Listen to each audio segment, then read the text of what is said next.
Good evening, everyone. I am Chere M. Goode, the Recharge Strategist, and I am super excited about tonight's webinar because we're talking finances.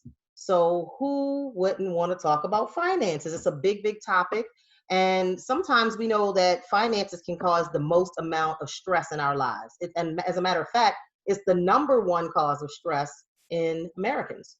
And so I thought it would be a good idea to get some financial gurus together and have this much needed conversation, especially in the midst of everything that we're going through right now in the world. You know, the stock market's crashing, we're in fear of a recession. And so, what better time to talk about finances than now? So, I have three amazing ladies tonight with me on our discussion. I have Miss Dee Bowden, who is here, and she is the owner of BCS, and she's going to tell us more about herself in a second. And we also have Diane Louisy and Shelly Crosse. And I hope I didn't mess up Diane's last name, but she's going to tell me about myself if I did. So I'm going to start with Dee. Tell everybody about yourself and give them a little bit of information that they don't know about you. Well, good evening, everybody. I am Dee Bowden, the founder and CEO of BCS Solutions. What I normally do is say good morning, good evening, good afternoon to wherever you're listening to this fabulous trading around the world. Chere M, thank you so much for this opportunity to be part of decreasing stress by effectively managing your finances. I'm originally from Boston, so I'm all things Boston. So for sports, I'm a Patriots fan, a Celtics fan, a Red Sox fan. I'm all things Boston, all Boston, Boston strong, all in. We Something won't really hold fun. it against you, Dee. We won't hold it. No, try not to. I know how y'all feel. I feel it. I already feel it. But we're gonna press on. So three fun facts about me. Number one, I'm a huge smooth jazz lover. Number two, I actually love Ferris wheels. And number three, I actually love taking hot air balloon rides. Awesome. Thank you so much. I love it. I love it. And a fourth thing about Dee, she loves wine like I do. So we love you. Red and white. That's right. Next, we're going to go over to Diane. Tell us something amazing about yourself. Something amazing about me, Diane Louisy. I'm from St. Lucia. Been in this country now for about 20 years. I live out in Goode, Maryland. I have a practice out here in Bethesda at New York Line. And I'm really thankful for you inviting me to read. This is very important information that we need to share with African Americans. Thank you, thank you. Now we're having a little bit of problems hearing you, so I don't know if you can move. I don't know if you can move a little closer to the sound. So you were a little bit low, but we got your message. But we want to make sure we hear the rest of it throughout the program. Can you hear me now? Can you hear me better? Yes, that's much better. Good spot. Okay. All right. And next, our next financial guru we're going to talk to is Shelly Crosse. So Shelly, please tell us something about your amazing self. Hi, my name is Shelly Crosse, and I've been in the financial industry for over 12 years. I'm a Caribbean-American hybrid. I like to think of myself as that person because I've lived my life in both places, and I've been committed to protecting finances and helping people in my cultural market to learn more about managing their finances and being good at life in general, for lack of a better term. I've been with New York for 3 years. And a little bit of spectacular about myself, I love to cook. Cooking is a passion of mine. And I love to travel, so I'm making sure I get my 2 vacations in every year. I'm gonna wonder what happens this year. We're holding on. No, and I'm just really delighted to meet Chere and be here tonight. Yeah, thank you so much. Thank you, ladies, for pouring out some of, carving out some of your time. I know everybody is busy, but this topic is super important. And Shelly, I hope you make some curry chicken because that's my favorite. But well, now I don't eat meat, so I have to say curry shrimp. So curry shrimp, I'll be over if you cook that. I can curry everything. Yes, I love her already. Right? Oh, I can curry it. What did we have today, Diane? Curried potatoes? We had some curried green bananas and some fish. Oh my goodness! Yes, that's up my alley. I'm a pescatarian. I love it. So let's jump right into our conversation. So again, as I mentioned, a lot of stress comes around finances for everybody. You make a lot of money. It takes more money to when you have money, you spend more money. When you're in the lower economy, you don't have enough money to make ends meet. So I thought this was a very important topic, especially in the times that we're in. You see the stock market is going bananas right now. People are stressing out everywhere.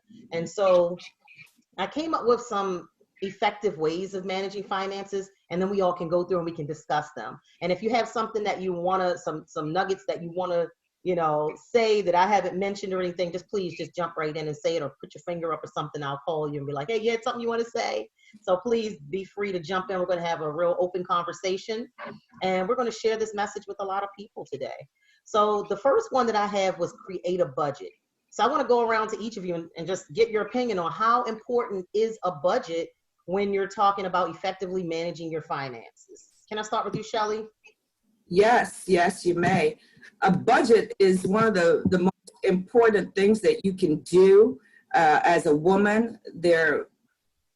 We need to know where our money is situated, how we're spending it, what we expect to pay in taxes, and just know exactly your cash flow to know what your budget is in terms of working capital. Absolutely. And I know back in the earlier days, the men always handled the finances, but I find that now in our day and time, women are really handling the finances. The men may hand the money over if there's a man in the home, but then there are so many single parent homes now where women are the breadwinners. Women are the ones bringing in that bankroll, and women are handling all the finances. So it's important for women in particular to hear this message, because we are taking a greater role that we didn't have years and years ago. Dee, what do you think about creating a budget? It's a great question. Number one, I personally believe that creating a budget is basically, to me, a budget, it's a plan. It's a plan that lays out where your money is going.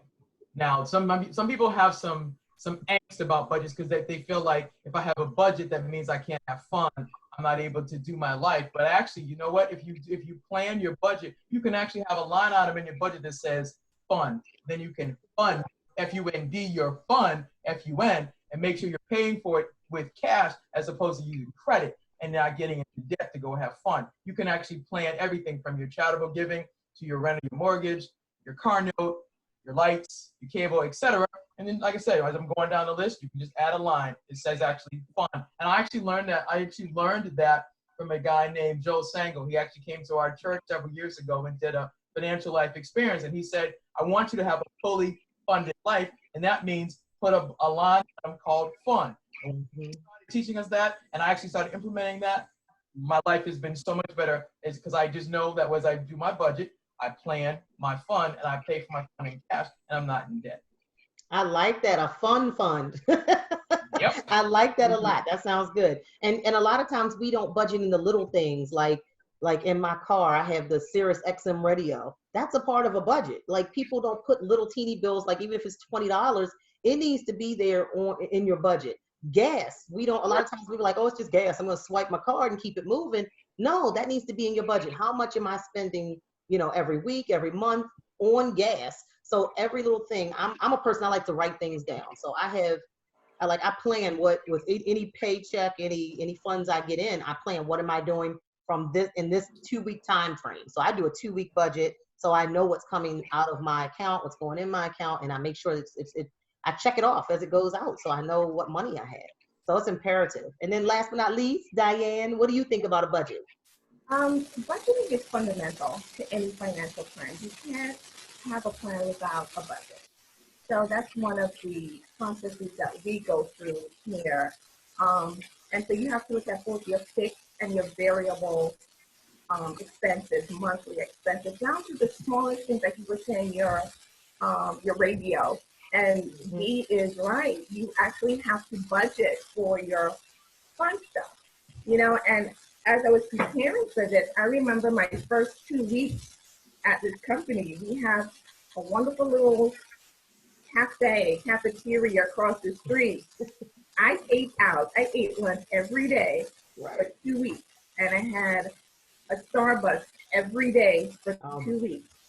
These apps that track your expenses, I use Mint. And at the end of the second week, I spent $142 Wow. on lunch and coffee. Wow. But these apps are really good to look at. If you're looking at what you're spending, I mean, I never did it again. So I did budget.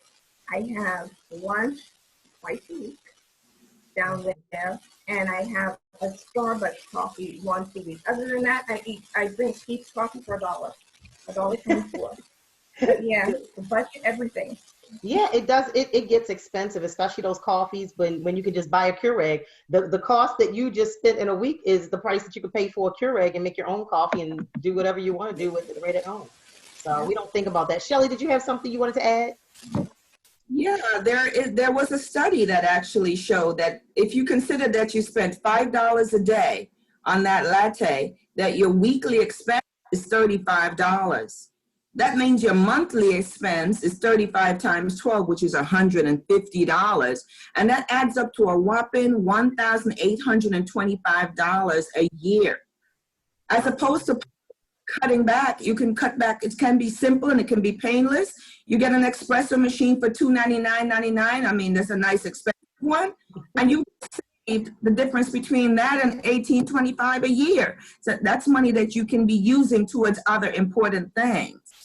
Absolutely, absolutely. So I'm going to move on to the next way. The second way to effectively manage your finances is understanding your expenses. So I'm going to start with you this time, Diane, on understanding your expenses. How important is it for you to understand your expenses in order to effectively manage your finances? You know, it's really important. I don't think people really think about their expenses. Can you move up for us because we can't hear you I'm again? sorry. I don't think people really think about their expenses. We kind of move very robotically. We have rent to pay, we have an electric bill, we have a gas bill, we have all these other things every month. And we don't sit down to really think about it.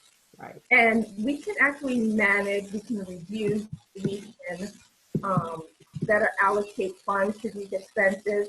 But I think if we gave some more thought to our expenses, we can manage them better. For me, in my house, the thermostat doesn't go up above 72, ever. I manage that bill. I know what to expect on that bill every single month. So I think just being more conscious, having a conscious awareness of your expenses is very important. Yes, very important. Dee, how about you? You want to chime in on that, understanding your expenses? Well, understanding your expenses starts with it being broken down. I mean, I think it's like this.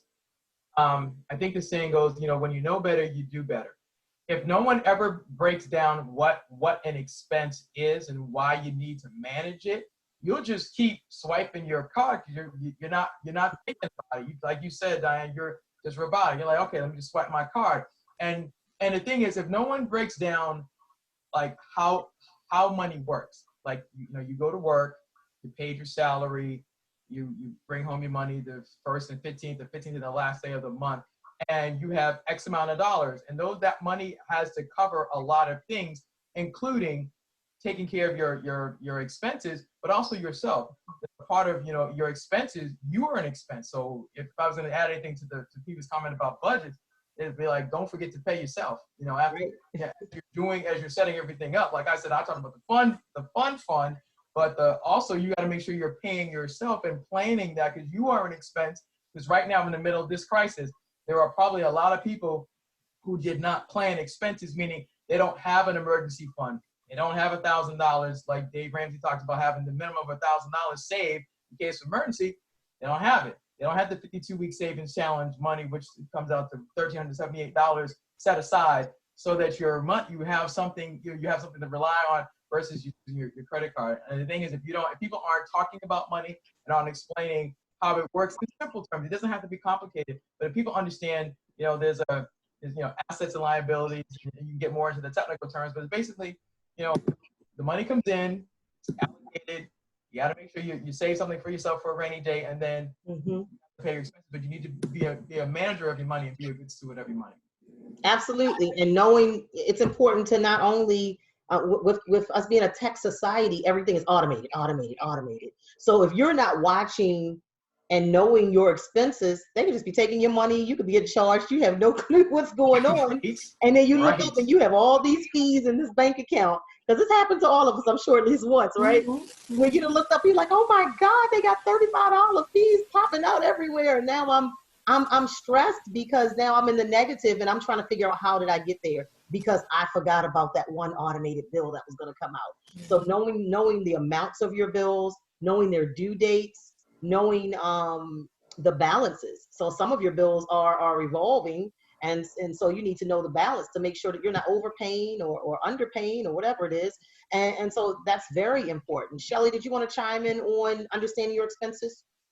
Yes, one of the things that I do with all of my clients when we start talking about putting a foundation of protection in place is to go with them over line by line and learn exactly what that current, the first things first, we have to take care of all of your fixed charges, all the things that are most important, your groceries, your cost of transport and travel to work, you know, your car payments, utilities, luxuries, what you want to spend your money on, and you put your first things first, you know, the things that you can't live without, and that's something that we have to do before we actually decide to put a plan in place. Because your financial plan, a lot of people don't take it as seriously in the current time. I'm not talking about today in particular.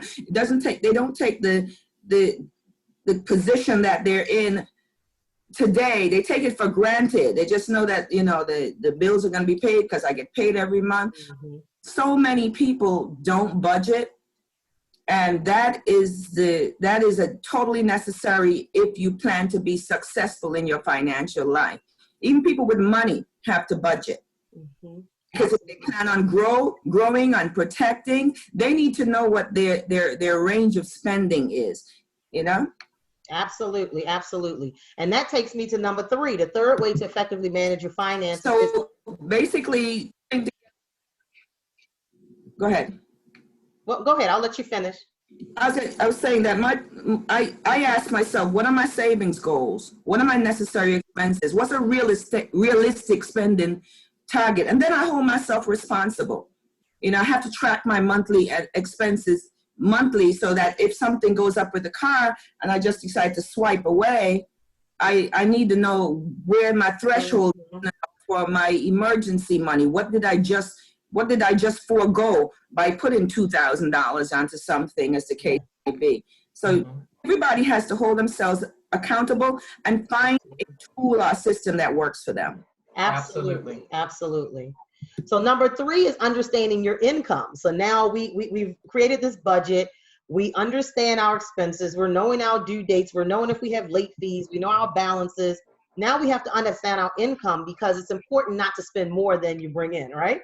So I'm going to start with Dee. I'll start with you this time. Let's talk on understanding your income. Well, understanding your income to me means 2 things. You have your gross and you have your net. People plan their life based on gross, and it's like, you got to plan it on net.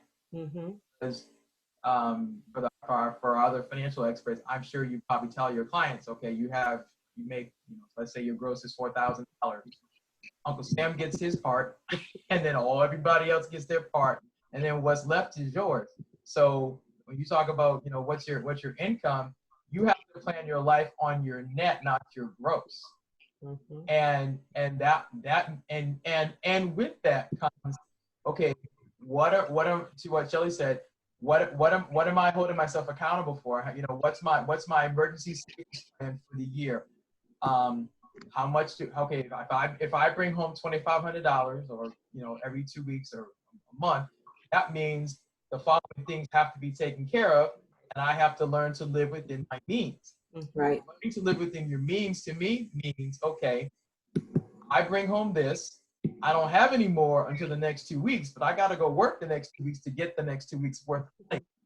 But it also means that some things you may have to delay. I think it's called delayed gratification. It means you can't have it right now. Yeah. You're going to keep swiping. But you keep swiping and you're going in debt. That doesn't make any sense. That you're going in this circle.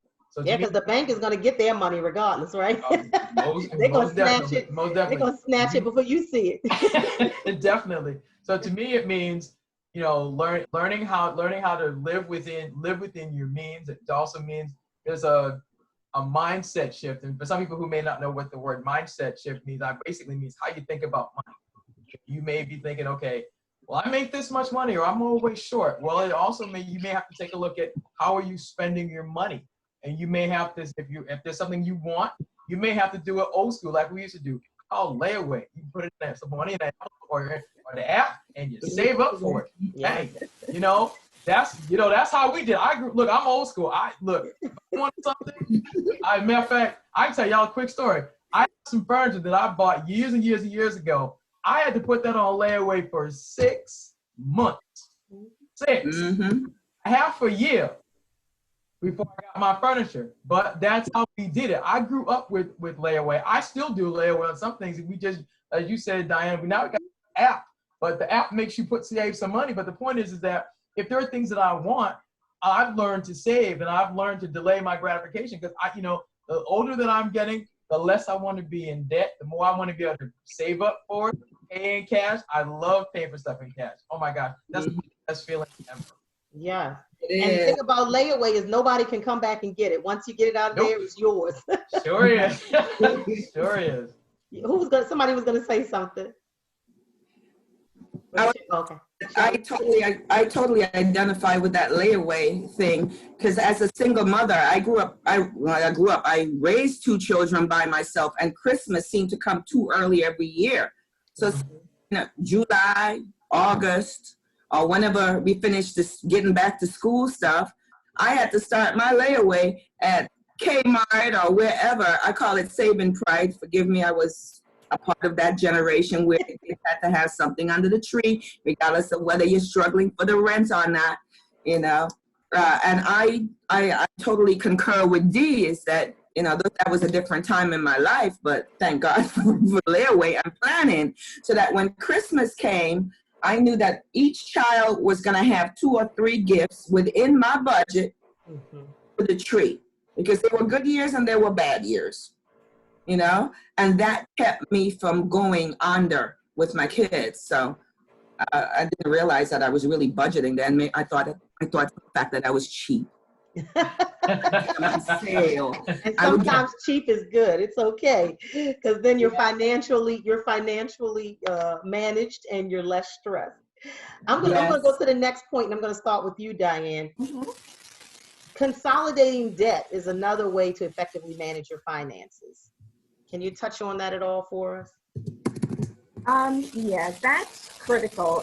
Consolidation gives you the ability to better streamline your what you owe, and it's better to look at one figure than it is to look at 20 different payments that you have to make to all of these different people. Some people don't like consolidation. They say it affects your credit. I personally like it because it's easier to manage, and whatever dip you get in your credit score because of it, you will make up by paying this consolidated amount on time. So I think it's a good move. It's not something that I deal with personally in the work that I do, but I have consolidated debt because it's easier for me to manage a consolidated amount than to have all of these other, variable amounts outside of that consolidation. Absolutely, because I know, especially like I was talking about that those virtual payments where you just signed up for auto pay and you just forgot that the auto pay is supposed to come out. So, but if you have that one bill and you've consolidated as much as you can, there's less that you have to remember. Shelly? I have a point on that. I mean, I spoke to a client of mine today who informed me that because she's in a person-to-person business, that she had lost her job. She was an independent contractor, and she did not know what was going to happen next. One of the things that I would tell, this is an extreme way to put it, Dee, I'm not against your business in the sense, but one of the things that we need to do right now is to stop that automatic payment, 30 days, 60 days, 90 days, 180 days. That is not going to work. We need to start saving. We need to start from going out of our bank accounts tonight. Stop it, because the bank is obligated to pay anything that you have already put in place. So if you don't want those $35 charges to rack up, $35.70, you know, and it goes on, you could end up, by the time that paycheck comes in, and you know, things have changed so drastically in a week, a lot of people are not prepared for this. Stop the automatic payments. Go ahead, Diane. I'd like to add, a lot of times we have the companies go into our accounts and take out the money. You could do that in the reverse. I use online bank payment systems where I have control over it. So you can still set up those automatic payments, but do it for your bank where you have control. If you can't make a payment 1 month, you can go in and extend that payment out or cancel it. But I think having control over your money is critical. When you hand it over to other people, and I've been there, when I've looked in my account, and I'm like, where's my $200? I have been in the negative before. You know, I've seen this, and it's all this money that I have, you know, and sometimes you're saving $5 on a bill because they want you to do I'll pay the extra $5 as long as I have control over the money. So I think control over your money is really important. Dee, you want to chime in on that? Consolidating that? I was just going to say, I think Shelly and Diane actually did a great job of explaining that. So I'm just going to say, I will just add that I concur. They did do a good job, didn't they? But I never thought about that, because if you're having a hard time or a hardship, if it's automated already, then they're going, like you said, they're going to snatch that money out regardless, and then you're stuck with all these late fees, and well, not late fees, you're going to get the bank fees. But if you have the company, you can kind of talk to them and maybe get an extension. You can get a deferment where you know, they just added it to the end of your loan instead of you paying all these fees to a bank and you never see them again. I mean, the only thing you can do is write them off at the end of the year. I would like to add one thing. I think, Sheree, that's a good point, because I think some people feel like because everything is automated, everything is set up, that you don't have any, to what Diane said about having control of your money. You think that because it's already set up, you can't change this. Well, if anybody's listening to this, if you are having a hard time making your payments, like Therese said, you can't make your payment. I'm sure the ladies will, you know, probably will address it if I'm off. But I think you can call to your accounts and say, I need to defer a payment or I need to use it. I think that most companies would rather get something from you than absolutely nothing. Yes. You know, and let me also say this for people who are dealing with credit. There is no shame if you have to ask for help at this point. Ask for the help. We all ask for help at some point. I mean, most businesses are in business to make money. Let's just be clear. But also, you still have a responsibility to handle your expenses to the best of your ability. If it means you have to reduce how much you can pay right now because your job just changed, your job just ended, okay. It happens to the best of us. There's no shame in that. And if anybody makes you feel bad about that, that's a problem. The point is that you have to maintain your dignity, and you also have to maintain your sense of well-being and your financial. If we're talking about effectively managing finances and reducing stress, if you're stressed about having to make because you don't have the money, if you at least my thing is if you at least take a step toward integrity and calling your company and explaining what happened, and that, okay, you can't afford to pay $100, $25. You know, depending upon who you talk to, they may or may not make the adjustment, but at least you're taking control and trying to show them that I'm trying to make a payment in good faith. I don't have the full 100. I got 25. Now you need to take my 25, or you know, go to court right now, and then we're gonna have another problem. At least I'm trying to show that I'm a good steward of my money. I want to be a good customer and maintain this relationship, and I want to show you that I'm trying to handle this, considering the fact that my life just got turned upside down. And to be honest, I wasn't thinking about you having to pay you right this moment, but you know, I don't want to mess this relationship up. So let me at least strive to be operate in integrity and try to make a payment, and realizing that I may have to, you know, extend it down later on down the month, down the line, or whatever. But I'm trying to be a good steward, and I'm trying to be responsible with my money and my relationship. Absolutely. And I know, like, if you send a payment into a company and they actually accept it, they can't put that on your credit either. So a lot of people don't know that. If they accept your payment, whether it's $1, if they accept it, then they cannot put it on your credit that you didn't make a payment. Right. Shelly, you had something you wanted to add? Yes, this whole coronavirus situation, I am actually working with my clients who, like this young lady, may have lost her job, to remind them that the government just issued some mandates to help other businesses make it through the cash flow crunch. So our real only responsibility to bills and utilities, they're not going to be cutting off utilities.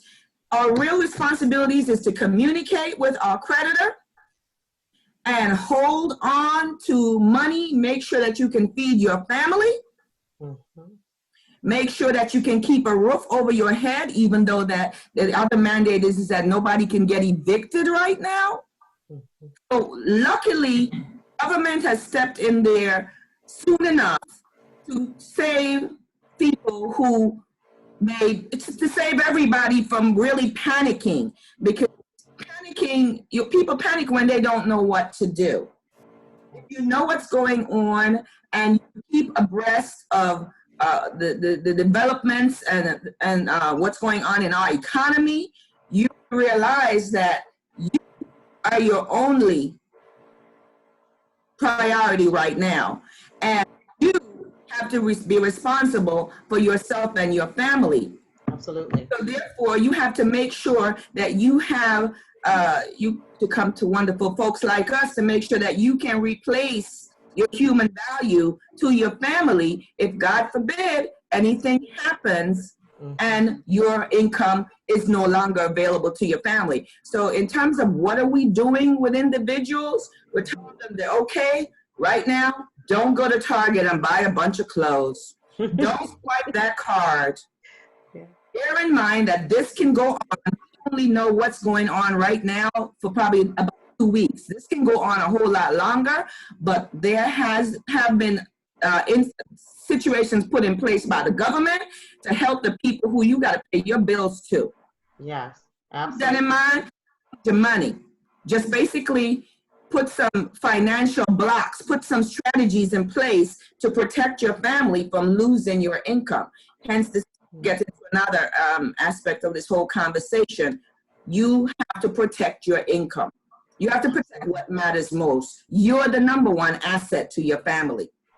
Absolutely. And that brings me to our next way, which is number 5, to effectively managing your finances and decreasing your stress. So just to recap, we already talked about creating a budget, having that plan. We talked about understanding your expenses, knowing when your bills are due, knowing the balances, knowing if you're going to have late fees. Number 3, understanding your income. Don't spend more than what you have, and live off of your net, not your gross. And then number 4, we just talked about consolidating debt. If you can put it all together, put it together and have 1 bill instead of 15 bills. Now the next one is remove unnecessary expenses. So, you know, when we have it like that, we have it like that, right? So we say, oh, I can have the gym, I can have the coffee, like Diane talked about. I can have memberships to this and memberships to that. Now may be the time to start to scale back, because now you're putting financial burden on yourself because you really don't have it like that anymore, right? So let's talk about removing unnecessary expenses. I'll start with Diane. She's quiet down there in that corner. I guess what unnecessary expenses, I guess, are relative, and this would boil down to what your short-term, intermediate, and your long-term goals are. Looking at that and your budget and determining what expense in here is not contributing to any of these goals. So I can't really say, you know, what those would be. It's relative, but I think it's tied to what you want to achieve in the short term and in the long term. Yeah, I like that. Get rid of whatever doesn't align with your goals. So the goals have to be clear. That's where understanding your expenses and your income comes in handy. Dee, you want to chime in on that? Understanding unnecessary expenses? Yeah, I would tell Removing unnecessary expenses. removing unnecessary expenses. Yeah, I would tell you right now, given the financial climate, I would look at, we've talked earlier about having a budget. I would look at your budget and look at, okay, what can you cut out right now for, let's say, the next 90 days. Yeah. If you, Well, we know we can't go to the gym right now, so that's one right there. There you go. I need to call Planet Fitness tomorrow, y'all. Go running. Right. So, you may have to take a look. Okay, what can I remove? Yeah. 90 days. If it's the gym, you may have to do that. If you're a person that, that has massages on a monthly basis, you may have to, although it's very good self-care, as we will learn to read, you may have to learn, you may have to put the massages at whatever place you go to. Those may have to go on hold for 90 days. We're not, let me also say this. We're not saying that you have to stop your entire life. It just means that you just have to put some things on pause right now, because to what Shelly said, you are your number one asset, and you have to make sure that at the end of the day, you have a roof over your head, you got food, clothing, shelter. You got to have your basic necessities. And right now, it might, if you're a person that's accustomed to massages and going to the gym and fine dining on a weekly, every 2 weeks or whatever, you may have to curtail that right now, because what's more important, having the fine dining or having the money in the bank so that you have what you need to get through these next 30, 60, or maybe 90 days of this situation. And so you're like, okay, I can't go to the gym right now, but what can I do? I can grab a bottle of water, get my sneakers, and go outside, and I go take a walk. I do 6 inches or 6 feet or whatever the thing is you got to do with people. All right, fine. You have to go outside. You may have to do some old school stuff. You may have to get a jump rope and go do some jumping jacks, or get your jump rope and do some stuff. You may have to go back and really be creative. Things you need to do. I understand that, especially if you've worked hard to assimilate and a girl to enjoy those accoutrements. Well, I think that's the right word. Basically, you have to put it on pause. Let me just break it. Stop trying to use the big words. Bring it down. Put it on pause.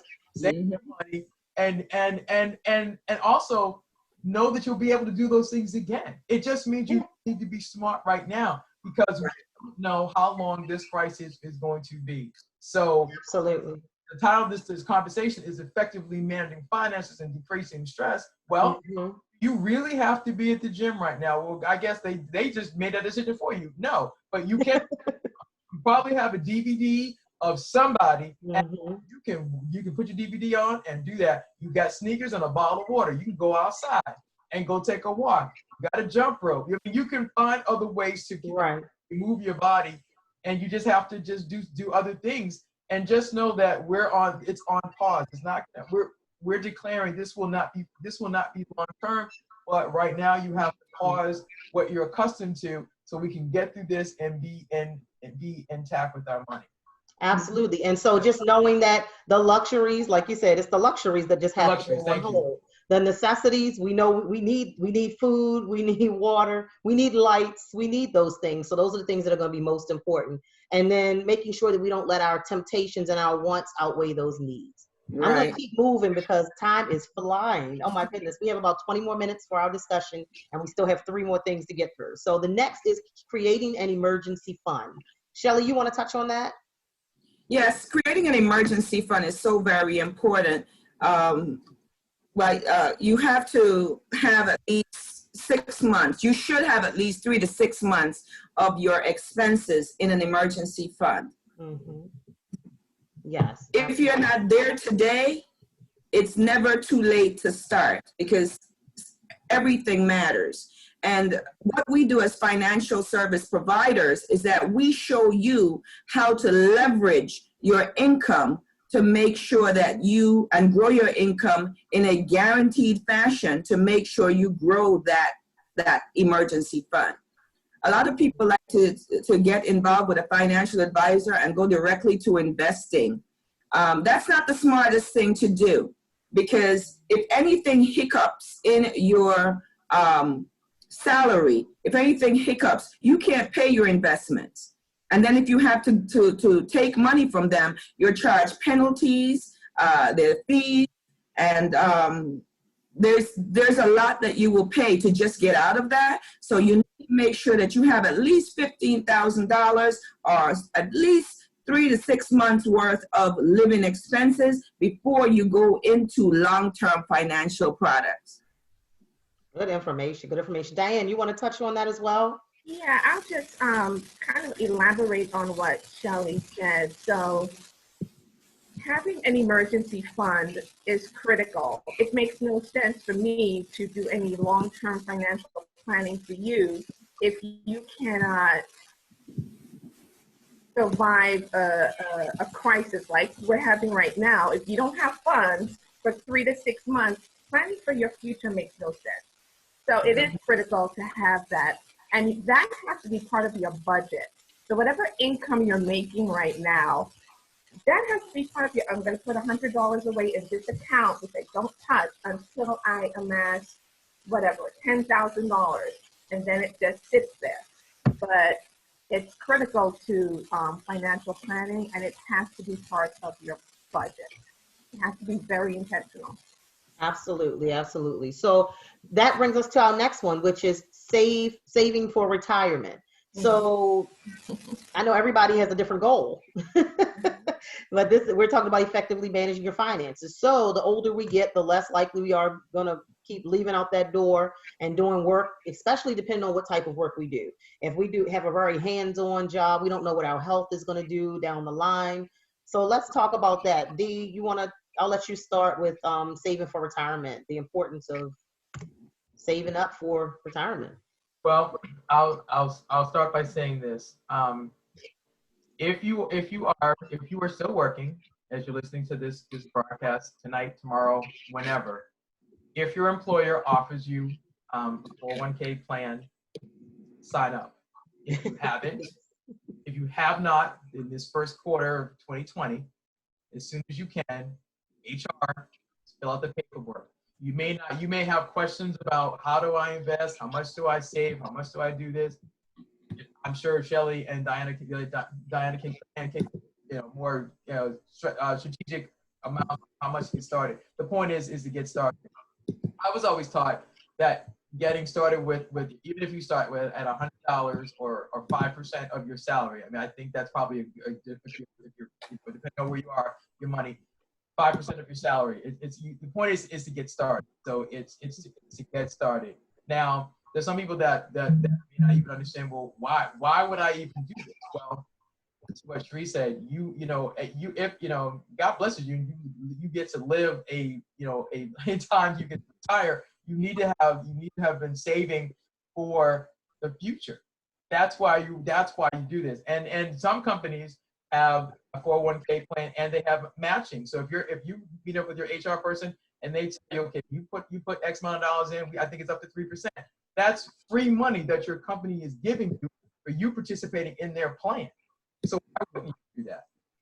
Why wouldn't you do that? And I'm sure there's probably more eloquent ways to say this, but I would just say this: if you haven't started in Q1, Q2 starts on April 1st. You have almost 2 weeks to go get with HR, the paperwork, and get started.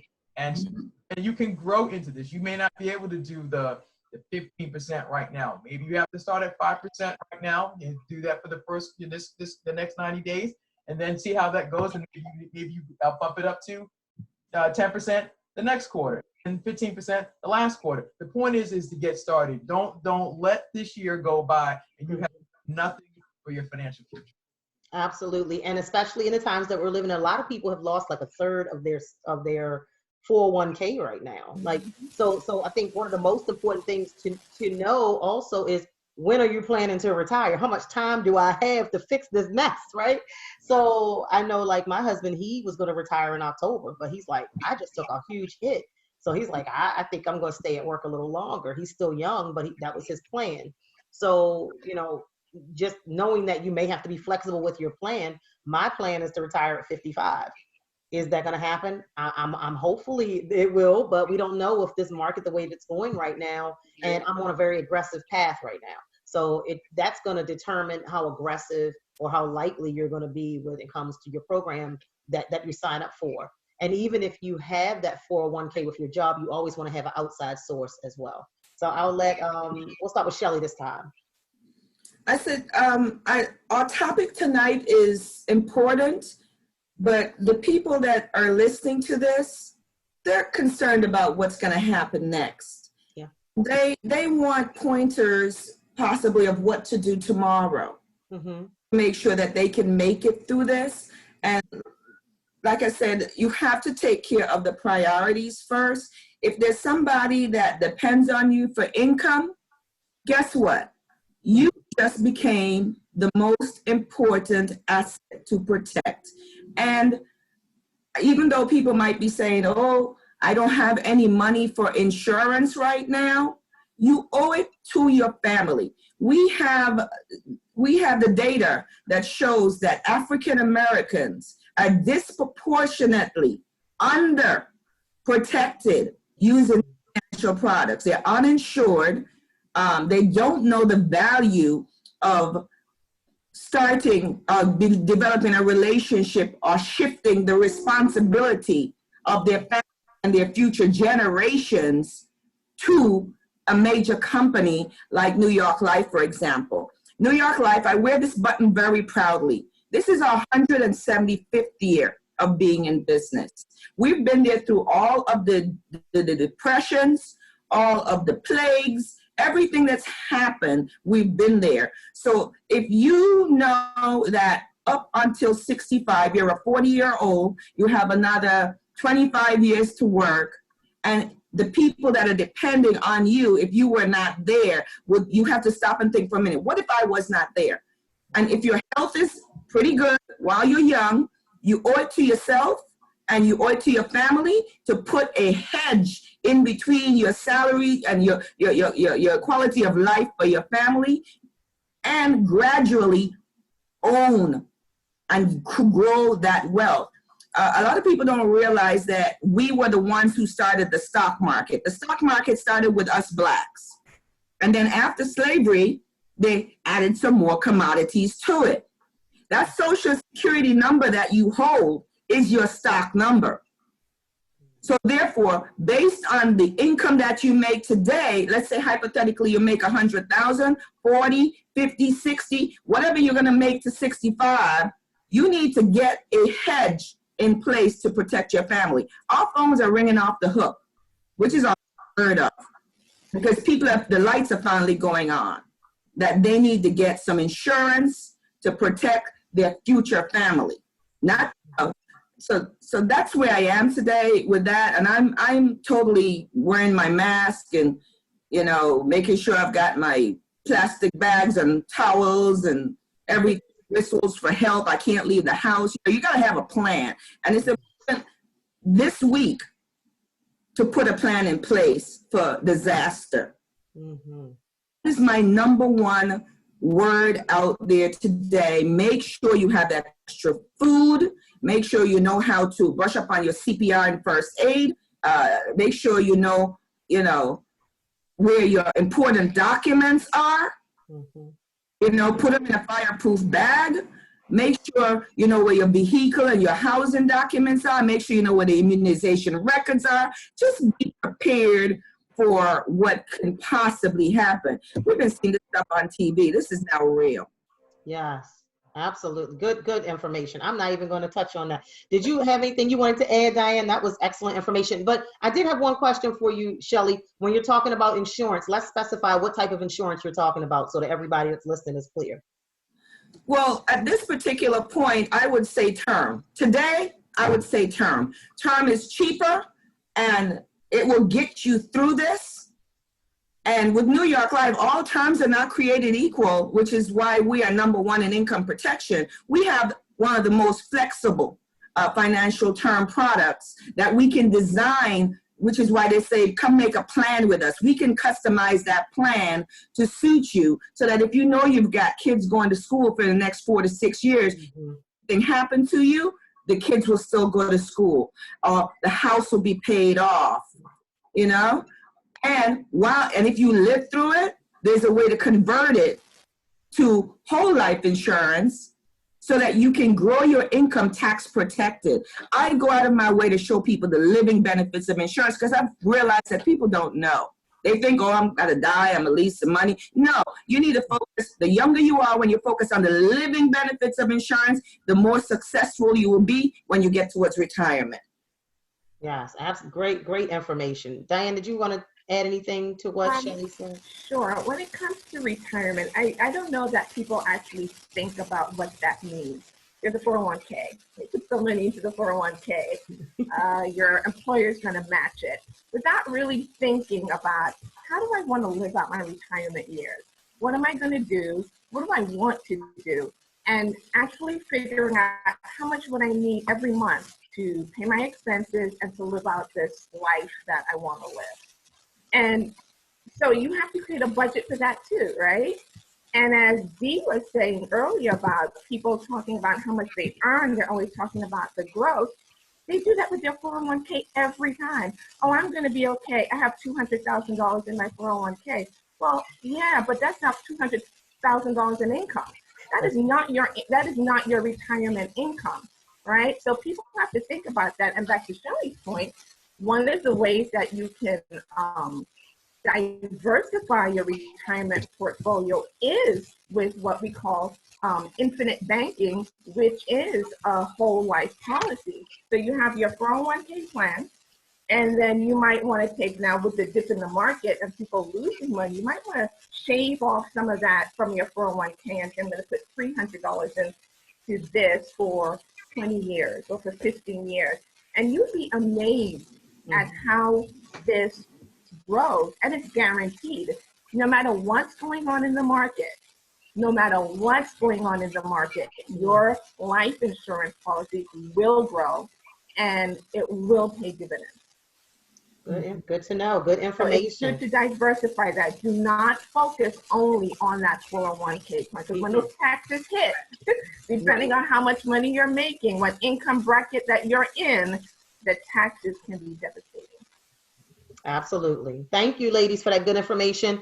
Now, the last way, number 8, we're talking about 8 ways to effectively manage your finances and decrease your stress. The last one is review and understand your credit report. Now, I'm just going to quickly go over this because I want to have enough time for each of you to have closing remarks and tell us how we can stay in contact with you, because I'm sure people have more questions and they want to know more about what you do. So reviewing and understanding your credit report. So you want to check your credit report for errors. You want to make sure that you're keeping your balances low, especially those credit card balances. You want to make sure you're keeping those low because actually, you don't want to rely on your credit cards when it comes to an emergency, but you may need them. And so if your balances are astronomical, you won't even have that to even go back and spend. So again, the 8 ways to effectively manage your finances is 1, to create a budget or plan, understand your expenses, understand your income, consolidate debt, remove unnecessary expenses, create an emergency fund, save for retirement, and then last but not least, review and understand your credit report. So I'm going to go around to each of you. Please, again, remind everybody who you are, what you do, and if you have any final words that you would like to leave with our listening audience. So Dee, I'll start with you. Let everybody know who you are, what you do, and how they can reach you for more information. Well, good evening, everybody. I'm Dee Bowden. I'm the founder of BCS Solutions. BCS Solutions is a revenue recovery company, and so we work with small and medium-sized companies to do 2 things. 1, teach you the importance of recovering your money for services and products that you've already provided, and then secondly, make sure you're getting paid for your services. They're over 30, over 60, over 90 days past due. I actually have a free gift for everybody who's listening tonight. Awesome. It's actually called Collect the Cash. You go to www.collect.biz. It's called www.collectthecash.biz. Collect the Cash is my 5-step process on how to actually secure your cash flow for the small business owners that may be listening tonight.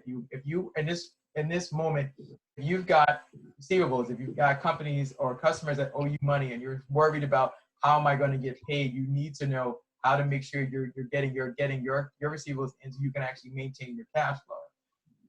stay in touch with me, you can find me on all things social, on Dee Bowden on Facebook, Instagram, LinkedIn, and Twitter. That's it. And the website again is www.collectthecash.biz. The free book is called Collect the Cash. It's 5 ways to secure your cash flow. And I want to say thank you to Cherie, to Shelly, and to Diane for being a part of this phenomenal panel discussion tonight. Learned a lot from the ladies, enjoyed this, and I hope we get to do this again soon. Absolutely. Thank you so much, Dee. I know how busy you are. I appreciate you giving us time out of your busy schedule. Collectthecash.biz, right? Yes, Collect the Cash. All right, make sure you connect with her. Diane, I'm going to go to you next. Please let everybody know if you have any final words you want to give, how people can stay in contact with you and learn more about what you do and some of those services that you were talking about you provide. Again, my name is Diane Louisy. I have a financial practice out here with New York Life in Bethesda. My phone number is 240-370-4742, and email is Louisy, Louisy, at newyorklife.com. I work specifically with African American women because we carry the most burden, the most financial burden. We're often the heads of households. We often have to take care of our elderly parents. And I work with small minority business owners as well. And 2 areas is to create generational wealth, and the other is to help individuals understand how to protect what they earn, what they owe, what they own, and the ones they love. Awesome. Thank you, Cherie. Thank you for this opportunity. You are so welcome. And I see she is still in the office, y'all. So she's a hard worker over there. If you want to know how to spell her last name, it's right in the bottom of our screen, Louisy.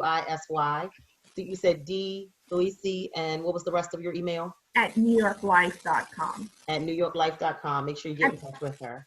And then Shelly, Dee, can I get that website that you mentioned earlier?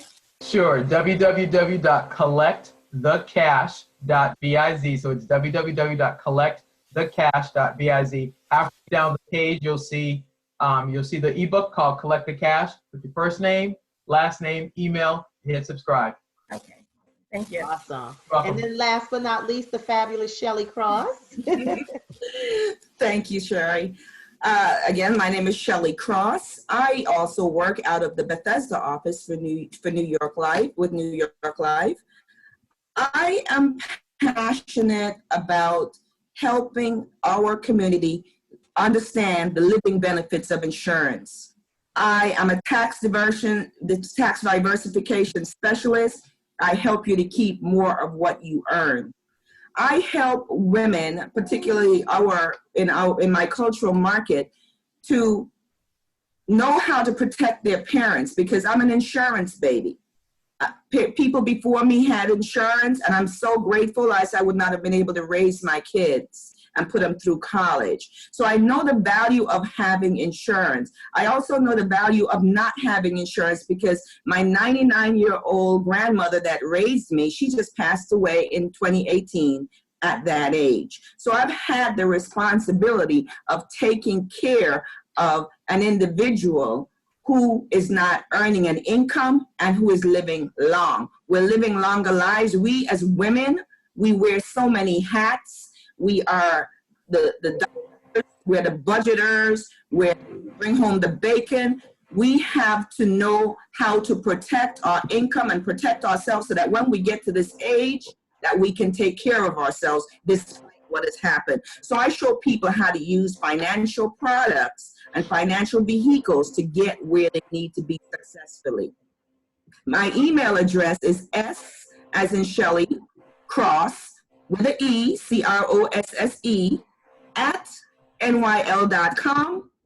Or if you can remember Shelly, SHELLY, Crosse, just Google me, and you will find a host of ways to get in contact with me. Amazing. Thank you. Thank you.